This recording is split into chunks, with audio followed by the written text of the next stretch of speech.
Hi everyone, this is Kelly from The Truth in Story, and I'm going to try this again. I'm having a real problem with my camera going really light to really dark, and I've tried all of it's not the candles, it's not the fairy lights, it's never done it before. It's just I must have changed some settings, so it's been really frustrating. I'm going to try this again and see if it works. So hello, I'm going to take a look at the Star Tarot by Kathy McClellan. Now, I had seen some of the images of this deck before it came out, and I thought they were intriguing. There were some that I thought were just amazing. But I will say that when it came out, there were issues. A lot of people talk about the borders. I do think the borders are obnoxious. I do think they're actually quite a travesty for this deck. The cardstock is really bad.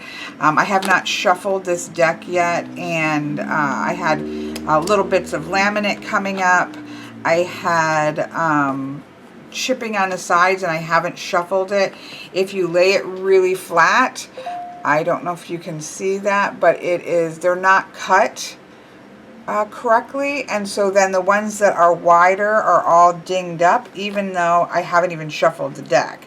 So there are cards that no matter if I just get it totally flat, they still are sticking up, and so those cards are notched up. You can kind of even see in the corners. Again, haven't used this deck. So the cardstock issue is a big issue, and this is Schiffer Publishing. It's their blue feather or red feather. Yeah, red feather.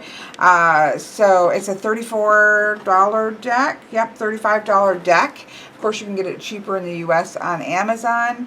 But for this price, I do think Schiffer is going to have to bring their cardstock up. If you look at the changes that Blue Angel has made, where you're getting just amazing matte cardstock, such as with the Shamanic Medicine deck, which is full, borderless, a stunning color, beautiful, beautiful matte cardstock. They're good tarot. They're Mystical Shaman, which is quite a large deck, all with this gorgeous cardstock that, and again, for the same price point, I feel like the Mystical Shaman was in that $35 to $37 range, but it's, to me, well worth it because of that beautiful cardstock. And I do think that this deck, the Star Tarot, this artist, would have been so much better served with these large images with matte cardstock, because many of these I take pictures of. And again, it's not the only one like this. If you think about the Shadowscape Tarot, which is quite busy, it's probably similar to that image size. If you think a regular tarot is about that image insert within the bottom with a thing on there. So it's not, the size is not out of the norm for a regular tarot deck, even when you trim it down. But there's so much complexity and detail to these that it would certainly have been well served by a larger deck. Also, I would love actually there to be an app for it. Like the Shadowscape, I'll use the app to zoom in. I would actually like that for this deck. I thought that the Mary L images were actually a lot larger. This is a Schiffer deck as well, but they're actually the same width. They're just taller. I'm assuming that the artist used a different, dimension of their painting, and that can affect, and also because they wanted it within these full borders like this. So again, Marielle is the same width, just a little bit taller by almost a full size of the border, but still just a little bit taller there.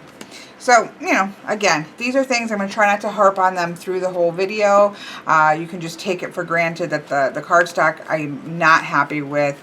Again, peeling and chipping before I even use it is never a good sign. I will edge it, which will help to sort of hide that. But in a $35 mass market, $35 is pretty high for a mass market, and I think that the expectation then is that the cardstock is better. And again, all of the gloss even. As a professional reader who has lights, you know, kind of bouncing to be able to record, high gloss like this, sitting here right now where I'm at, which is where I read, the gloss of the box, the gloss of the books, the gloss of the cards, everything, if I sat and looked at that for 20 minutes, it's going to give me a headache. And that does stop me from using certain decks that after too long, the reflection is just doesn't work for me. So that does, you know, that is something to play into account.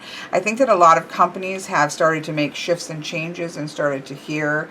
And I also want to say that I appreciate the issues for the companies, right? You know, Blue Angel perhaps is a far larger company than Schiffer, maybe this division of Schiffer. And so that can play an impact. There's also the fact that there are some people who might get this and absolutely love glossy cardstock, say, oh my gosh, I love this glossy cardstock, I love the size, I love the borders, you know, things like that are personal taste. And so but I do feel like as a general whole that most people, especially with such intricate imagery, are going to want to see it larger if possible, but if not, at least not where it's reflecting in your eyes and you're kind of having to find that sweet spot where you're not getting the glare so that you can try to figure out, oh, look at, there's two little fae people here, right?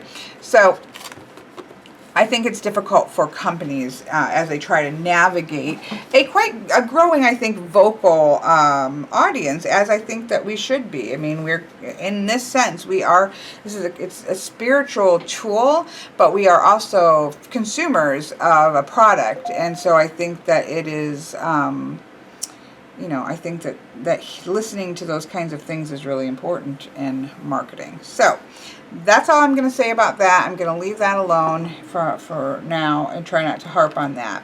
So that's that. Same thing with the box. I think that Schiffer used to be known for really crappy cardstock, but great boxes. A lot of other companies are really stepping up their boxes and just the way everything is packaged. And so I think that they're kind of falling behind. Like, I don't know what, like, these are, you know. And I'm not a huge fan of split deck boxes. I understand why, to get a larger guidebook, that's going to happen. I'm not a huge fan of them, but this is nice for sitting in, well, and then this, I'm sorry. Last thing, that's obnoxious. Right on the side, you want to put your, which I guess you need to put it this way, because, yeah. And I guess that's set up to be the back. So that's picky stuff. But if you have a lot of decks, and if you're paying $35, again, for mass market, that's a fairly, you know, higher end range of some of the mass market decks. So those are things that you pay attention to. I'm going to let that go, and we're going to talk about the actual deck. Now, many people, I kind of had seen a lot of these images before it came out. I was very interested in some of the images when it came out. A lot of the issues that I just discussed, I'd heard people, you know, I saw the borders, I saw the cardstock, this kind of stuff, and I was kind of like, I don't know if I want to pay $35 for that. Some of the artwork isn't necessarily my style that I generally like. It does have a ton of symbolism thrown onto the card, which is generally not always my favorite thing. You know, there's just so much on it. It's like, really, is there anything that you could left off? Like, okay. But so I was kind of on the fence about it, but I've had so many people tell me I would like this deck. Larissa recently made a video which definitely influenced me. I think Ravensong had made a video saying I would really like, or she didn't make a video directly to me, but in it she said that I really need to take a look at this because the minors are very similar, have overtones of Eudes Picard minors, which is something that I'm quite in love with, and other people saying, you know, you might want to take a look at this. So then Patrick had, I think, saw Larissa's video and decided, you know, I'm going to take a plunge on this. It looks interesting. So we both ordered it and got it yesterday for summer solstice, and have been, the Guidebook is amazing. Let me just say that. So we're kind of working our way through the majors. I do think the guidebook is amazing. There are some, I think you can make some degree of comparison between this and the Marielle, just in that you have a deck that was took a long time and very painstakingly painted. You have, and very, obviously meticulously thought out. You have a bit of a blending between, well, it's basically Golden Dawn. I think sometimes people might forget, you often hear like it's Thoth or it's Rider-Waite-Smith, but both of those came out of the Golden Dawn, right? So both of these are a different person's perspective on Golden Dawn correspondences. And so they're not that far off. They're displayed in different ways, and the Thoth obviously has more symbolism that's built in, and the Rider-Waite-Smith was built to be a little bit more accessible, but they came from the same core source. So I think that with this deck, you have, and with the Marielle, where you see that blending between Thoth and Rider-Waite-Smith, it's just that you're seeing more Golden Dawn correspondences.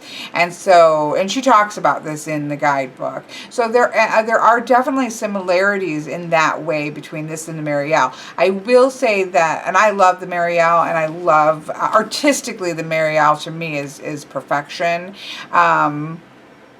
And I actually enjoy her guidebook. I know a lot of people don't, but I will say that where the Marielle guidebook can be convoluted with all of these ideas and symbologies and references to different things, I will say that Kathy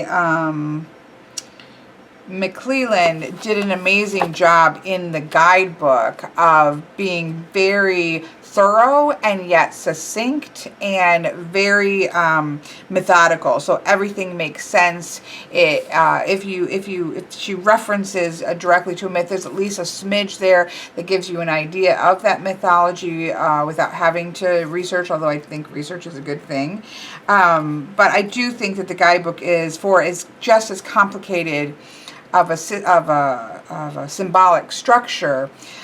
She did a really good job in the way that she kept everything really tight and easy to read and access that information. So I can see where there could be comparisons to the Marielle, even though artistically they're very different. So they're two different decks, but they both seem to be approaching this sort of tarot in this bigger, in this sense she talks about it in terms of the cosmic symbolism. And so they kind of broaden out and really look at things. And with this particular deck, there is a heavy cosmic theme with moon phases, the astrological correspondences playing very heavily in the deck, but very well explained. Numerology, and this is what really, obviously, as you know, if you watch my channel, that's what really excites me, is she does an amazing job. The numerology for me is really spot on with how I see, and again, it doesn't mean that another way is wrong, but it's certainly spot on with how I see the numerology, and that's really brought in here quite well. You can see, much like the Marielle, again, and the comparison there is just that you can see the same mental phrase at work here. And you can see it in the way that it is lined out, where you do have the major arcana and then you have all of the numbers. Now, they were not put in that order in the box. I went back and put mine in the right order because there is a reason for that. So it's really focusing on the numerology, the different moon phases, things that it's connected to. And so I do recommend, if you get this deck, reorder your minors into the way the book has it, so that you can kind of work through kind of seeing those patterns, those numerological patterns. Again, the guidebook is really set up beautiful. Spiritual quest to understanding your karma, destiny, and dharma. And then it goes right in. There's not any spreads. I kind of wish there was a special cosmic star tarot spread, but there isn't any. It goes right in. And you have a small, again, would have loved actually a full page representation, just so that then I could have seen some of the little things that you can't always see. But, you do have a representation here. You have really great keywords that I think she does a great job encapsulating how she sees the cards. You have sort of a, talk about the Fool card and what the Fool card represents, or the card represent. And then you have a specific section with each of the key elements of symbology in the card. And some of them, I think the Empress is a good example. There is a lot going on, a lot. And for me, generally, that's like, oh my goodness, like, take it back a notch. We don't have to throw every single symbology that could have to do with the Empress onto one single card. And that's kind of like, okay, but let me say that one of the things that I think really works about this deck is that even though there is that level of detailed symbolism, if you just look at the Empress and don't even pay attention, don't read the book, never read the book, never look at it, never go into the details, you see the Empress, right? You see that sense of abundance. You see the animal and the Fae energy and the things. You see all of that energy in the card. You think she's pretty good. See the pregnancy. Very typical traditional Empress card. Not traditional back to where the Empress was more ruling, like political ruler, but certainly that traditional Mother Earth energy of the Empress. And you don't have to pick apart each one of the birds and what kind of birds they are, and each of the animals and what they represent, each of the flowers and what the moons represent, the different moons here, the pomegranates, the apples. You don't have to go to this degree of picking it apart and still be able to read the card very well. It's an Empress card. It works beautifully as an Empress. You get that sense without going into the detail. But if you choose to really dig deep, it's all lined out. Every single symbolism, and some of it that you can't even see, such as she goes into detail about the necklace that you can just see that there's a necklace there, but you certainly can't get the fact that, let me find it. The Empress's necklace contains the 9 planets of the Earth's galaxy. It just looks like pearls to me. The bottom symbol on the necklace is the planet Venus. Like, I can't see any of that unless I take a picture and zoom in on it. You can't see that. So she even goes into things, you know, that you're sitting there looking, what? Like, there's a hummingbird, and I was like, I don't see a hummingbird. I can't see a hummingbird. I'm like looking really close, and then Patrick's like takes a picture and zooms in, and the hummingbird is right here, kind of blends in with the shading of the moon. But you don't have to do that, and you can really enjoy and work with this deck just off of, here it is, right here, right? And you don't even have to go this far, but if you want to, everything is there for each of the major arcana, of course.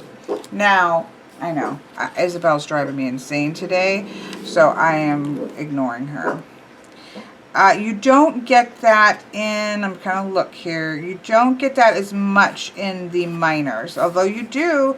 You can see, and it's even bolded out when there are specific symbols that, you know, they want to draw your attention to. So you do get some more than others. But yeah, it looks like most of them have something, some focuses keyed out there. So I would say, well, yeah, this is a pretty good amount. I mostly work, I was looking, I think, at the beginning at the descriptions of the suits and things. The aces, I guess, those seem to be less than some, but some of them are quite detailed and definitely have those bolded out. So, yeah. And again, I love that they're bolded like this, so it just draws your attention. These are key symbologies in the cards. So, which is fantastic. Some of them, you know, I had questioned, like with the Empress, she has that aligned to the 5th chakra of the throat for speaking your truth as being associated with the Empress. I personally wouldn't probably associate the 5th chakra with the Empress. That's just me. But so it's not that every single one, every correspondence is one that I'm going to be thumbs up to, but at least I know where she's coming from, and so that I can then think about it in my own, how do I see this, and how would I put that in, and it would probably be more like the heart chakra or something like that. So at least I know where the image is coming from. So the guidebook, I think, is like a huge a huge winner in this deck, and I think well worth taking your time to go through, even if, like for me, I have read all of this information regarding the Empress and every single little thing here. If the Empress card comes up, that doesn't mean that I feel inclined to have to tell every single one of those correspondences to the person that I'm reading for, right? That's just put into my data banks.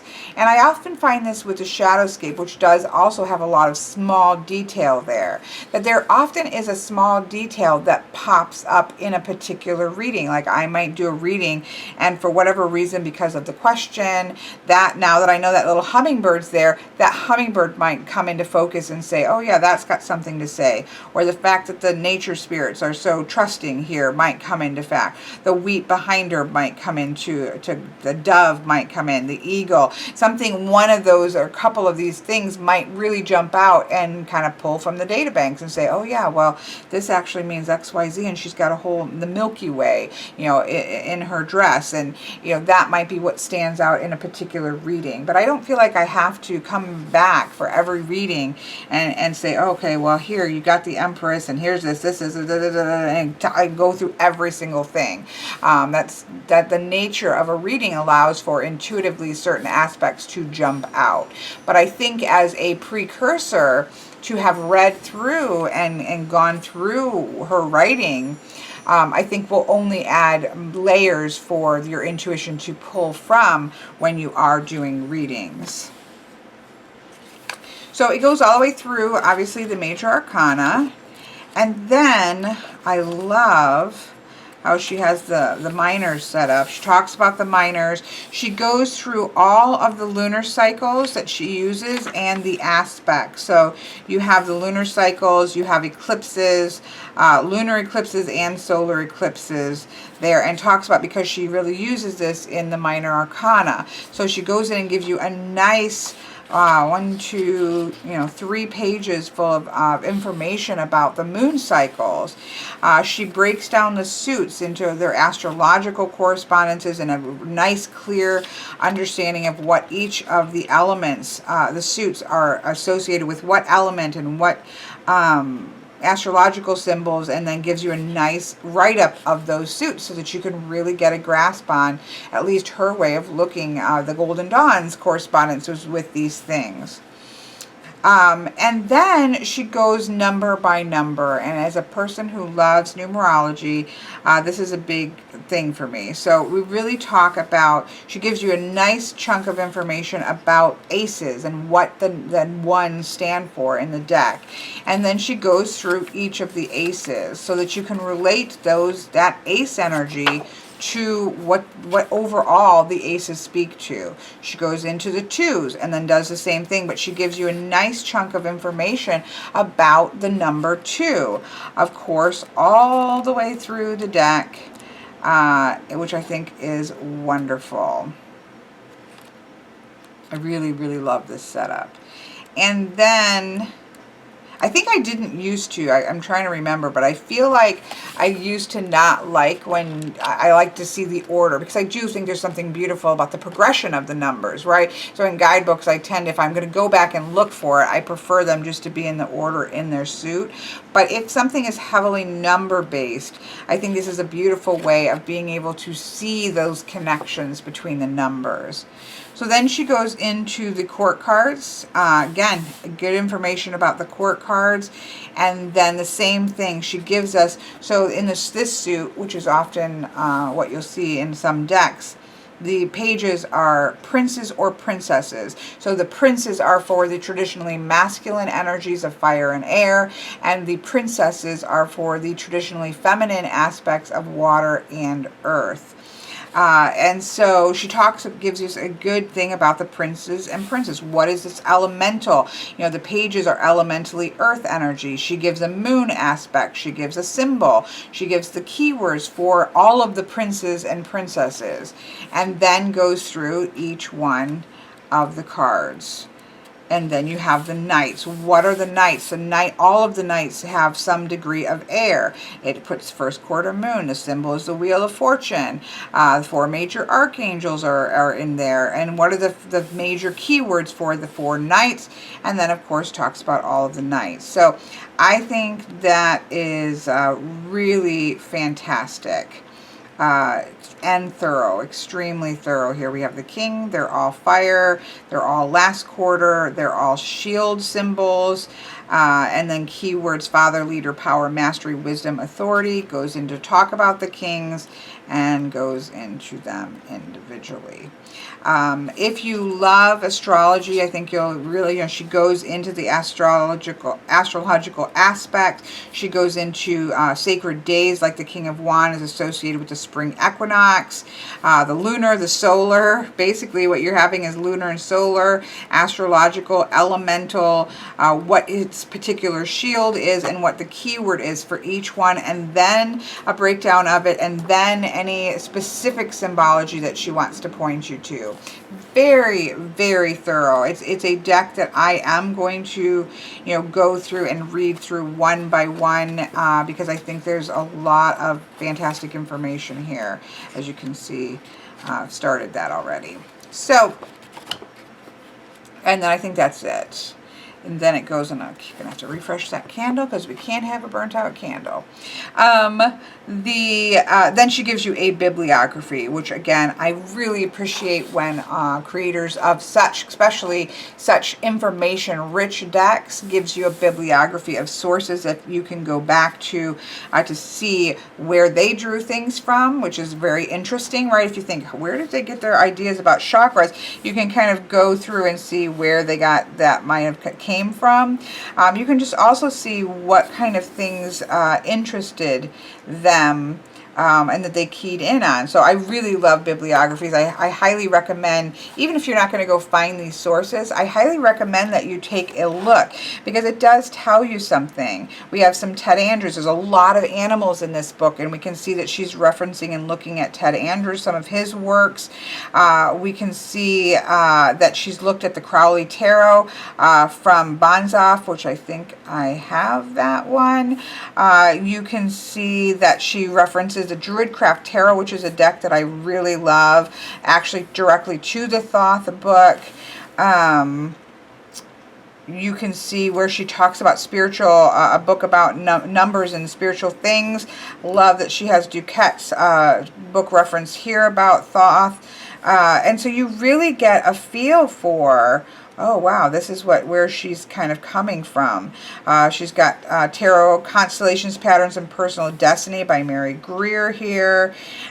She's got a really amazing lineup of books that she's drawing from. She has Rachel Pollack's books, which I have both of her books on the Heindel Tarot, as well as her book on Kabbalah, her Tarot Wisdom book, which I really love, her 78 Degrees of Wisdom. She really references a lot of Rachel Pollack, understandably, and so forth. So by going through this, I think we can really get a feel for where she's coming from in terms of her references, and also if it's a Thoth aspect, that really interested me. Well, we can see that the books that she thought were important to read and reference about Thoth, numerology, skim through and get what she thought was important and interesting, animal correspondences, you can kind of go through. So I really suggest, I feel like a lot of times we just ignore the bibliographies.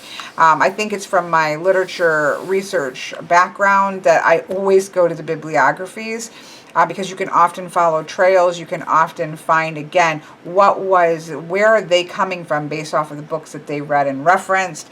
And so I highly recommend that you don't ignore bibliographies, but pay close attention to them, because there's a lot to be mined here, even if you never go to these actual sources.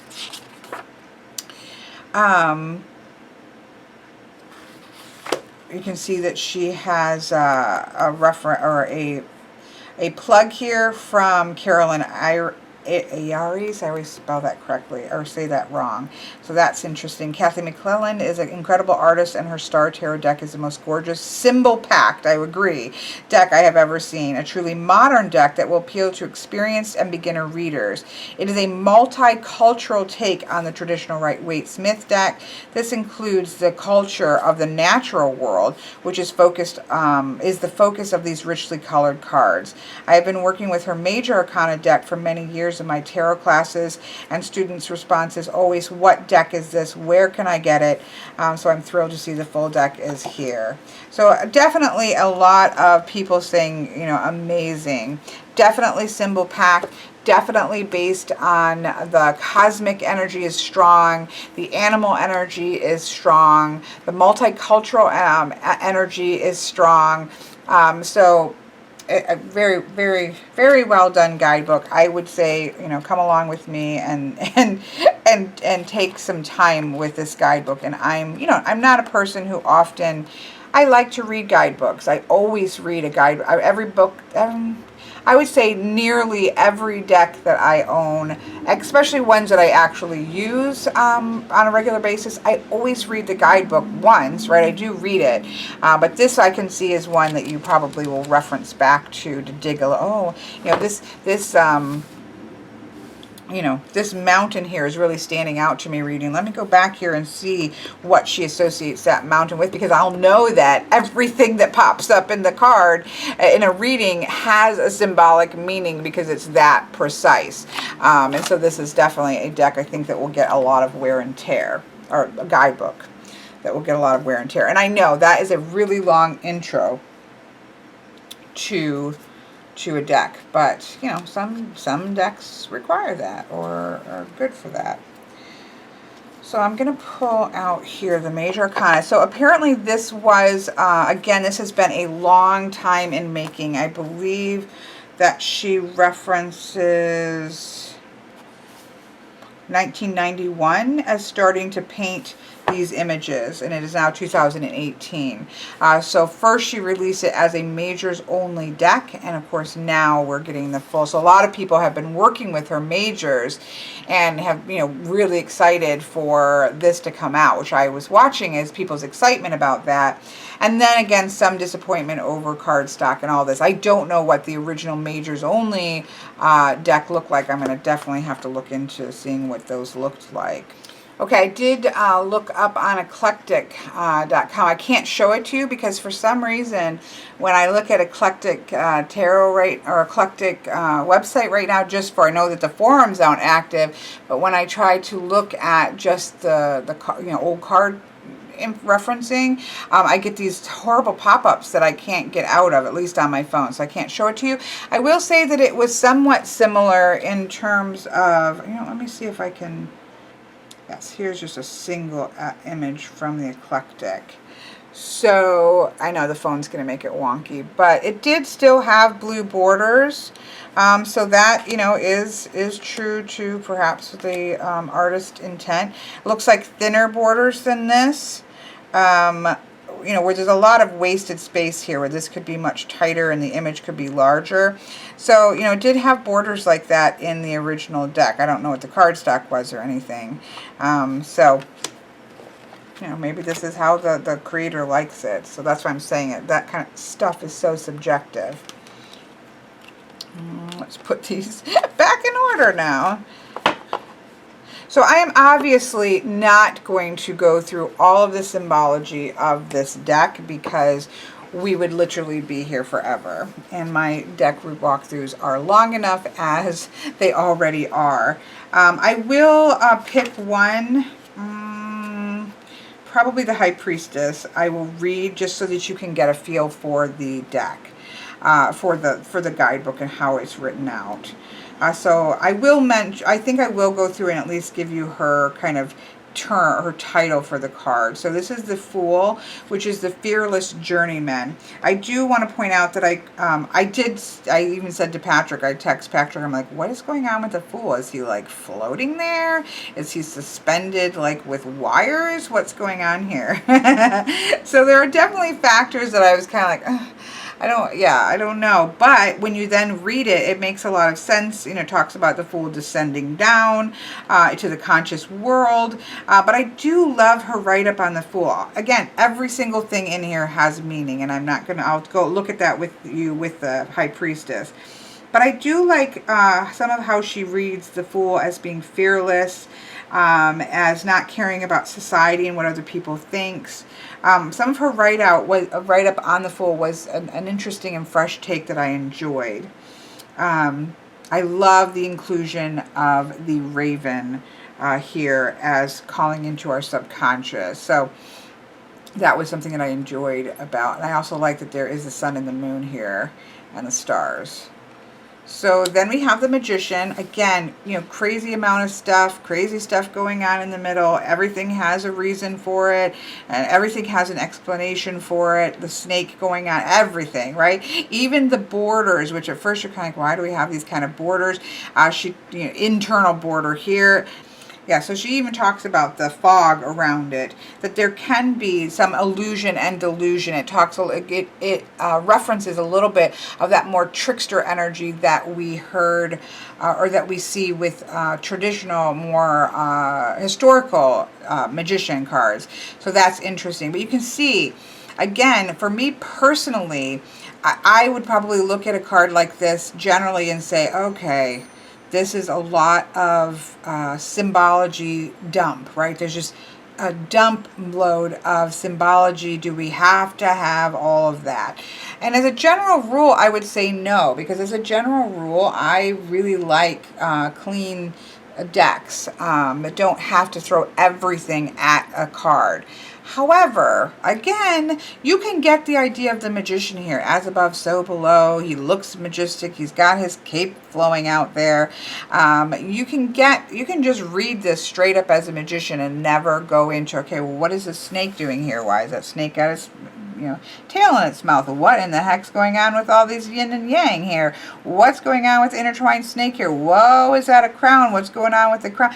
Okay, you can just, enjoy it as a Magician and never deep dive into that. But there are cards that, even in appreciating it, as I really am appreciating this deck, I still say, whoa, what's going on here? That's a lot of stuff.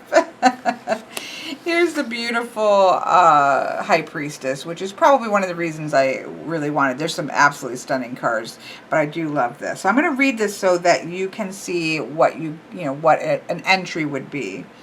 So here we have the High Priestess, the goddess of the crescent moon. The High Priestess is the maiden goddess in the cycles of the moon, the first aspect phase of the triple goddess. She has a silent, mysterious power that can look into one's soul. The priestess has deep wisdom and intuition. She contains all knowledge, but at a level that can only be expressed in symbols. This is often referred to as the psychic card. She is the feminine principle that balances the masculine principle of the magician. The High Priestess's number is 2, symbolizing balance and choices. The High Priestess can pass back and forth through the veil behind her, represented by the spider's web. The veil is a passage between the conscious and the unconscious realms. The High Priestess guards it well. The High Priestess helps us clarify our purpose and our potentials. As you peel back the layers of your personal veil, you move deeper into your inner self, discovering your connections to the realm of spirit and soul memory. The High Priestess watches over the hidden knowledge, dreams, and what is beyond the seemingly obvious. She is the portal or channel for universal mysteries that lay hidden behind the veil. The High Priestess is the link between the seen and the unseen. She balances the polarities of the masculine feminine, the light dark, the spirit matter, tapping into intuition and inherent knowledge. The High Priestess keeps these dualities in balance, understanding the continuous cycling and rebalancing of life's forces and experiences. One of the High Priestess's virtues is patience. She does not push. She waits in the stillness of silence, listening for the whisper of the divine. With the High Priestess, you realize all answers lie within you. She says, take time to meditate, dive deep into the stillness of your soul self, and listen. The High Priestess holds the key, the star, to the Akashic Records' universal knowledge. She has the gift of knowing how to channel into the collective memory of the past, present, and future that guides you to resolve blocks that disturb your inner peace and balance. The star she holds contains the universal secrets, answers, and mysteries that are available to you through prayer, meditation, dreams, and communion with nature and the higher self. Her message is to trust your inner self and intuition. She represents the beginning of creative cycle. The priestess signals the time of going within, experiencing your dark, mysterious self, balancing that experience with your conscious self. Understanding and honoring both realms can unveil the portal to the inner oasis of your soul. And then she goes into symbolism in the High Priestess's image. The waxing moon above the dark pillar, the first aspect of the moon's continuous cycle on her right, represents the time for planting seeds, intention, and ideas. The full moon above the High Priestess represents illumination, harvest, and fullness of life, the opened flower. The waning crescent moon to her left represents death, moving into rebirth, bringing lessons, awakening, and healing from the process of passing through all the phases of the cycling moon.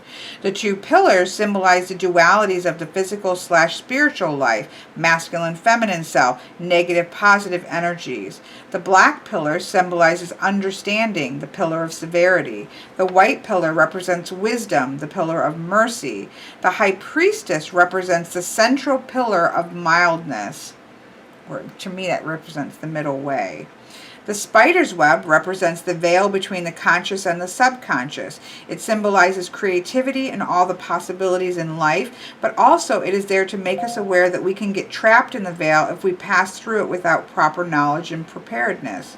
The High Priestess holds a star in her hand, symbolizing her ability to access the Akashic Records, universal knowledge.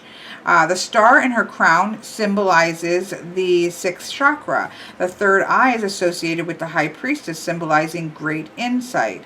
Her dress is made up of a pattern of crosses, and she puts in parentheses to describe or to give you further, like Akashic Records. If you don't know what that is, she gives you a key meaning of what that is so that you really don't have to go outside of the reading to figure out what she's talking about. If you're interested, you definitely want more than a single thing, but she does explain it. So she talks about the crosses, and in parentheses she says, descent of spirit into matter, matter into spirit, the balance of male and female energies, the balance of the four directions of spirit, emotions, mind, and body.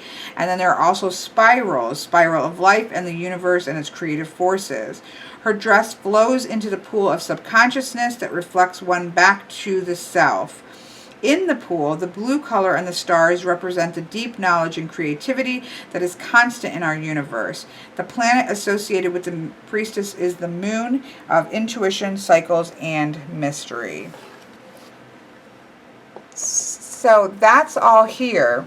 And what I was trying to point out is that here, if it talks about the Akashic Records, she says universal knowledge, so that you understand what that is. If she talks about the moon being the planet, she's giving you the basic understanding of what that particular planet stands for. If you're not somebody who works with astrology, if she's talking about the pattern of four equal-sided crosses, she explains what is the symbology behind the equal balanced cross, and so on and so forth. So even with things that you may not necessarily be know what they mean, she gives you the meaning within the text, which is really helpful.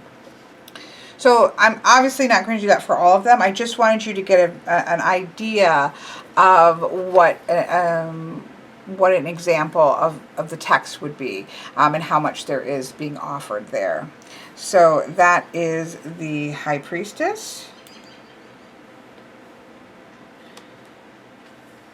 We have the Empress, which I've already talked a little bit about, and all of the animal imagery that's here, the tree imagery that's here. Again, all of this is gone into detail up to the very tiny hummingbird that we talked about. But as an Empress, you can look at that. I don't think you'd even need the title to know that that was an Empress. Same thing with the Emperor. I really love the Emperor, and I love that you'll start to see, I'm going to hold this back because you'll start to see recurrent themes where you'll see them later down on the road in their cycle.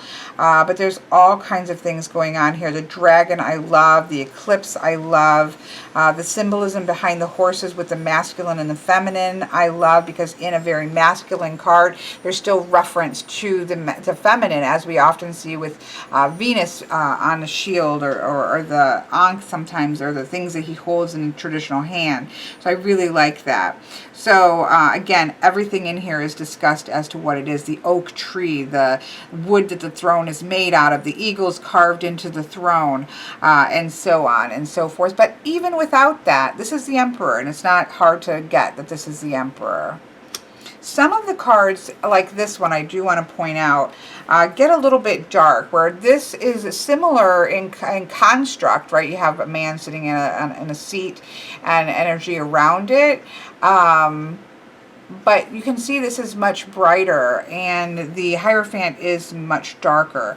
Now that could be because it's in representing inner things, but there is, even in the darkness of this, there is a little bit of brightness, where I do feel like there are some of the cards that there's so much going on that I almost at least need to see that brightness so I can see the things. So I wish that some of those were slightly brighter. I love the Labyrinth and the Hierophant. I love the write-up of the Hierophant. I love the bull and the bear. Again, masculine and feminine power figures here in the write-up. There is a lot of rainbow imagery, sometimes to a degree in which it's like, whoa, I have gone back to the 70s, but all of it, again, has meaning, and all of it has something to say, up to all of these little stones, the jewels that are in the chest, you know, everything. Every single thing on this page has, or this card has meaning. This one may be harder for some to see as the Hierophant if this wasn't on here.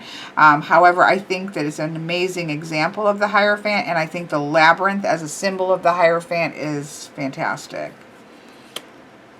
Here we have the Lover's card, a very traditional. We have the angel overhead, Raphael. We have the two people kneeling here. We have the, you know, the garden imagery with the tree of good and evil and the tree of knowledge. So very traditional, which I do love. She goes into great detail about the Christian symbolism that's here, but at the same time she also goes into the symbology of, you know, the High Priestess and the Maiden Mother Crone energy in some of the cards. So it definitely draws from various different religious traditions in a really powerful way that I think works quite well.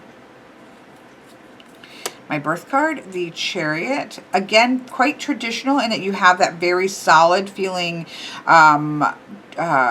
charioteer with the, you often have a fabric over the chariot with the stars.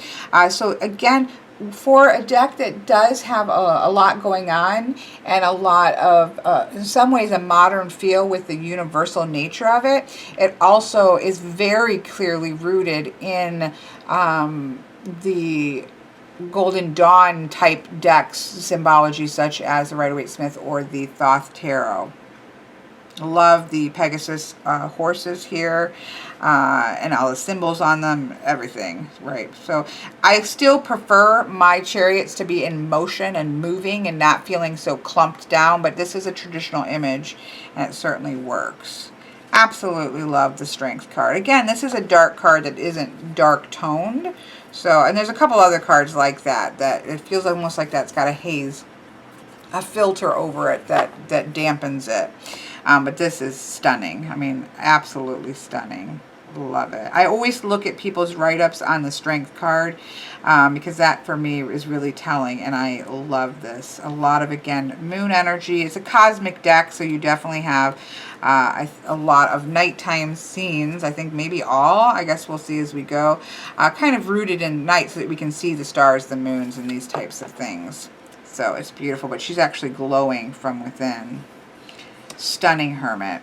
I mean, look at that. It's so traditional and so perfect and so gorgeous. You'll also note that there have been animals in all of the cards.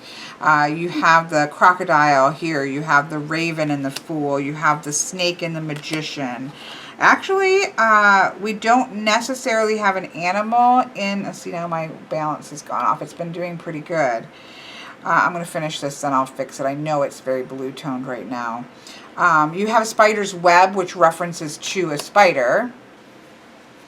Obviously, there are all kinds of animal in the Empress cards. There is a horses here, there are eagles here, there are an actual lion cub here, which I did want to point out. One of the things I really love, the Druidcraft Tarot does an amazing job connecting cards together by visual things, and this does that, and this is an example of that, where they talk about she talks about the Emperor nurturing the strength of the lion cub so that it can, you know, have the opportunity to grow into this nurturing, powerful strength. And then she talks about how the lion here is that cub that is fully realized and fully manifested and full grown into its own power. So you have that connective, a beautiful connective energy between the cards. So I want to make sure I pointed that out. Obviously we have the bull and the bear, we have the dove here, we have Pegasus, and then of course that stunning lion. So pretty much all of the cards in the major arcana that I remember have references to animals, and I think in a lot of the deck is going to be similar, although I think it's most strong in the major arcana. And so if animal energy is something that you work with like I do, that's something that's a layer that's going to be beautiful to work with. But this Hermit card is just stunning. This is my least favorite card of the deck because I just feel like it looks, you know, kind of going from this to this. It's kind of shocking, like color-wise, and feels a little bit like a kaleidoscope of color and things. But there is a lot of idea of the color range of the rainbow in this deck, and I think you have to a little bit just go with it, go with that sort of 70s vibe. But I love the animals, I love the moon phases, I love the traditional tarot word that you can see. I love this astrologic symbology in the angel dresses. So there's a lot of information here, and I'm sure I'm going to come to appreciate that, but visually it's my least favorite and I love almost every other card in the major. This, of course, I'm a Libra. This is to me one of the most stunning Justice cards I've ever seen. There's nothing I don't love about it. It's just gorgeous. It's just gorgeous. What else is there to say? Just look at it and see its gorgeousness. We have the Hanged one, which has for me, a very Hindu feel to it. You know, we had sort of references to Christian faith in the Lover's card. We've definitely had, you know, Goddess, Maiden Mother Crone energy here show up as well. And this, to me, with the lotus and the blue tone skin and kind of feeling of like chakra energy, it just have a very that kind of feel, which I think makes a lot of sense with a card like the Hanged Man, or one. In this card it does change. I want to show you here again, see how that's already peeling up. That's bad. Not good. Not good. Sometimes, you know, it's not the artist's fault, right? And so sometimes you just have to say that it's the quality and the content of the deck is worth, you know, dealing with the physical issues. And I think this is one of those decks. So here we have the beautiful Death card. I love this person here because for me it's a very strong feeling of reincarnation. Love the Phoenix. Love the empty cloak darkness. Love the tunnel of darkness. I really do think it's a beautiful Death card. This is another one like the Hierophant that I feel has sort of a haze over it, almost like a blue filter that dampens it, and the Temperance card shouldn't. I can almost make a case for this one. I can't really make a case for that, so I wish that hadn't had that. It's got a muted, and you can see it in the moon. You can literally see the moon is blue, and even this water that I don't think probably should be blue. So it feels like there is a blue filter over the top of it that kind of it stands very strongly out when you go to see how vivid that is, and then it kind of mutes down. So there's a couple cards like that in a second edition I feel like could be cleaned up. But otherwise, very traditional, very rainbow. I love the moon and the sun. Again, there's usually, you know, these two paths, path to the moon and path to the sun. The sun and moon imagery in this whole deck, I think, is fantastic, and I really enjoy that. Love this devil card. It has a very thoughty feel to it. I love that you have sort of a very serene energy here, but then you have that sort of creepy, almost looks like the Grinch, the Stole Christmas creepy, you know, the boogeyman under the bed that we kind of put all of our shadow onto and say, oh, but it's the devil. You can feel that here as well. I love that. It reminds me of one of my favorite devil cards, which is in the Shadowscape Tarot, where she's sitting in a circle like this, like just get out of the circle, like come out of the circle. Don't put your decisions off and say somebody else made you do it. Don't you know, get out of the circle, take your power back. So it works in many layers. I'm really looking forward to reading about all of the symbology here. Again, you do have snakes, which is an animal. Love this tower. I love that we have a volcano representing natural disasters, but then we also have this tower form showing where we can sometimes create these edifices that are you know, they're just getting unwieldy, and part of it needs to come down. I love the lightning and spreading out and going into the ground, which reminds me of the Druidcraft Tarot, where that understanding that sometimes that lightning that actually goes into the ground, it brings about a period of growth. The lightning causes growth, which I think is amazing. And I love this, the sun coming up. I love this kind of meteor going down. I just think it's fantastic. And then we've got the dove with the, okay, there's peace coming, right? It's a promise of peace to come after the disruption, with the dove and the olive branch that you saw, of course, in the biblical stories of Noah's Ark. There's nothing that I don't love about the Star card. I think it's stunning. Nothing that I don't love about the Moon card. It's stunning. I love going into the forest. I love the path up to the moon. I love the owl. I love the wolf and the dog. I love the addition of the ravens. I love the moon cycles. I just love everything about the moon. It's awesome. Sun card, I love the kind of mandala-like sun that we have here. You know, the inner child person's a little bit, I'm not usually fond of, you know, things like with flower heads and then a face in it. But as children in suns go, it is relatively cute and does reflect that idea of working with the inner child. Unfortunately, I don't really use the sun as working with the childlike energies that some people do, but the sun is big and bold and powerful here, and so I can still work with that. Even though, and it is cute. It's better than cherubs with six packs. Absolutely love this Judgment card. I think it is stunning. I love the constellations. It has a very Native American feel. Have the rainbow bridge. You can see that there are flowers that are involved. I'm going to actually look at this one. I know that this is going to be a two-part look at this deck, but that's okay. I'm just going to look at the symbols here. The eagle, of course, the Native American tradition connection to the divine. The Ursa Major Bear constellation. The 7 stars in the Big Dipper. In the image, a Native American is experiencing rebirth from a golden egg. The dark cave in Native American tradition symbolizes the great void. The whirling rainbow of truth. The 7 eagle feathers hang from the cape. The snow-covered mountains symbolizing spiritual heights. The lotus blossoms for resurrection and purity associated with judgment. Pluto being associated there. Yeah, I love this card. Again, we had with the Lovers card a lot about the Christian mythology pulled in there. We have definitely some Hindu feel with the other. We have Maiden Mother Crone energy, so it's has a very feel as if it is pulling from different cultures, but in a way that's quite uniform and that is, I think, quite respectful and honoring of those traditions. So that's lovely to see. And then finally the World card.